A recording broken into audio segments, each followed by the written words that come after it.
ऐसा मुस्लिम नेता है जो बसपा में नहीं गया, और उस नेता का भी नाम बता दीजिए मुझे जो जलीलो खार होकर के वापस नहीं आया। बहुजन समाज पार्टी के बारे में आप जानते हैं, वो खुद बी टीम है भाजपा की। सीधे सीधा खुल के आरोप लगा रहे हैं बी टीम में। अरे मैं क्यों खुल के आरोप लगाता, पूरा देश जानता है। तो इन्होंने मायावती जी को थोड़ा एक्टिव करने का काम शुरू किया। नहीं तो आप ये बताइए, यही मायावती जी चुनाव में कहाँ थी विधानसभा के, क्यों एक्टिव नहीं रही विधानसभा चुनाव के अंदर, क्यों मुकाबला नहीं किया, क्यों सड़क पर नहीं आई? बहन जी ट्वीट खेलती हैं, एक जगह आकर सड़क पर मुझे बता दीजिए बहन जी ने कोई काम किया हो। ये बहन जी सड़क, आप मुझे एक तमाम हादसे हो रहे हैं पूरे उत्तर प्रदेश के अंदर, तमाम नेता वहाँ पहुँच रहे हैं। देखो उन्हें ऊपर से आदेश मिला होगा अमित शाह जी के यहाँ से या मोदी जी के यहाँ से कि आपको नहीं जाना। अगर वो चली जाती तो उसका एक मैसेज जाता, और वो नहीं गई तो उसका वहाँ से उनका आदेश होगा उनके पास। पहले उन्होंने लोकसभा चुनाव में गठबंधन किया, तो वो नाराजगी जब कहाँ गई थी? उन्होंने गठबंधन किया और उस गठबंधन में उन्होंने अच्छी अच्छी सीटें रखी, उनके एमपी भी बने, सहारनपुर में एमपी बना होगा। सांसद साहब तो आप ही के समुदाय से हैं, हाजी फजलुर रहमान, क्या उनके द्वारा विकास नहीं हो रहे हैं? नहीं, उनकी जो निधि आ रही है वो उससे विकास कार्य करा रहे होंगे बेचारे। वो बहुजन समाज पार्टी के सांसद हैं, बहुजन समाज पार्टी के बारे में आप जानते हैं, वो खुद बी टीम है भाजपा की। सीधे सीधा खुल के आरोप लगा रहे हैं बी टीम में। अरे मैं क्यों खुल के आरोप लगाता, पूरा देश जानता है। अभी राष्ट्रपति चुनाव में क्या हुआ, सांसद महोदय ने अपनी जमीर की आवाज़ सुनी बेचारों ने, मैं उनका शुक्रिया अदा करता हूँ, उन्होंने वोट नहीं डाला बहन जी के कहने पर, और वो चले गए जनाब दुबई वोट डालने से बचने के लिए।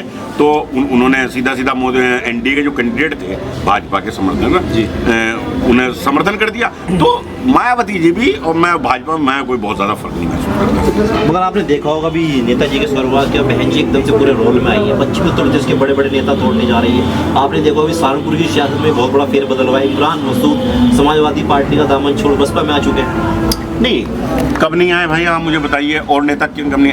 आप उत्तर प्रदेश के तमाम नेता देख लीजिए, पूर्वांचल से शुरू कीजिए आप। अतीक अहमद वो भाजपा बसपा में रहे, मुख्तार अंसारी वो रहे, उसके बाद आप आगे आजम खान को छोड़ दीजिए, उसके बाद आप कादी राणा ले लीजिए, आप मरहूम मुनव्वर हसन साहब ले लीजिए, खुद काजी रशीद मसूद साहब गए बसपा में लास्ट टाइम पर।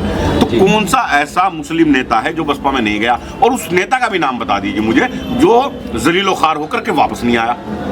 ठीक है, ये एक जोड़ तोड़ की राजनीति है जो बहन जी करती है। असल में क्या हो गया, अखिलेश यादव जी काम कर रहे थे।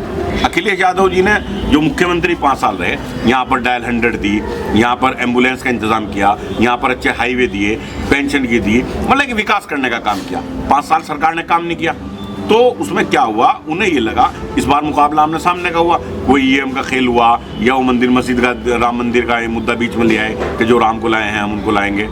तो ये सब चीज़ें हुई, सरकार समाजवादी की नहीं बन पाई। अब इन्हें ये लगा कि अखिलेश यादव अगली बार फिर आ जाएंगे, इस बार तो आ नहीं पाए लेकिन अगली बार आ जाएंगे, कुछ ना कुछ।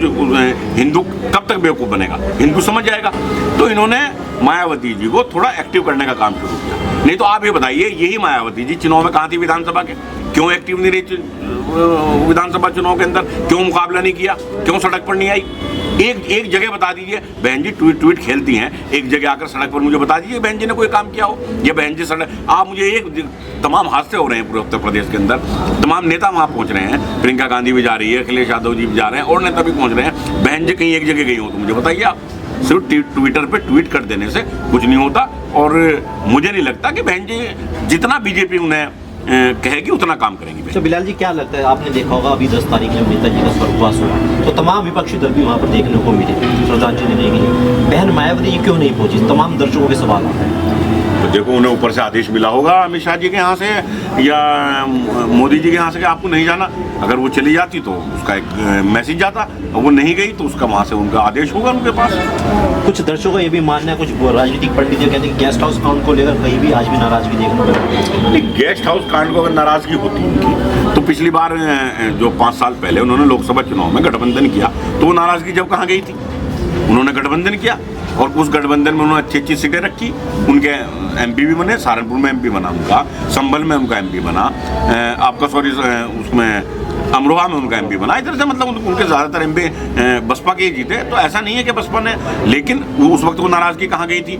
ये सिर्फ मैं फिर ये कह रहा हूँ, जितनी हवा भरी जाएगी भारतीय जनता पार्टी की तरफ से उतना कम होगा। अच्छा, क्या लगता है बिलाल जी, एक सवाल है मेरा आपसे, अभी निकाय चुनाव सर पर है और हाल ही में आजम खान जी की विधानसभा से सरहद हो गई है, क्या लगता है पश्चिम उत्तर प्रदेश के अंदर कोई बड़ा भूचाल होने जा रहा है? नहीं, मुझे नहीं लगता।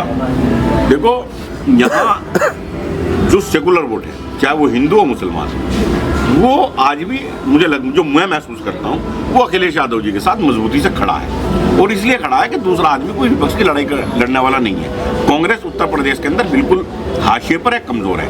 बहन जी मैं जैसा कह रहा हूँ भाजपा का काम कर रही है, तो मुझे लगता है कि अखिलेश यादव जी मजबूती के साथ लड़ाई लड़ रहे हैं। अभी निगाह चुनाव सर पर है, क्या लग रहा है समाजवादी पार्टी को कहाँ पर स्टैंड मानते हैं? एक तरफ आप देख रहे होंगे राहुल गांधी जी भी आपको भारत छोड़ो यात्रा कर रहे हैं, और आपकी भारतीय जनता पार्टी की बात करें तो ट्रेन यात्रा भी चला रहे हैं, समर्थकों को भेजकर जाना जहाँ नारेबाजी चल रही है, समर्थकों को डुबाने में लग रही है। समाजवादी पार्टी को कहाँ पर स्टैंड देखते हैं?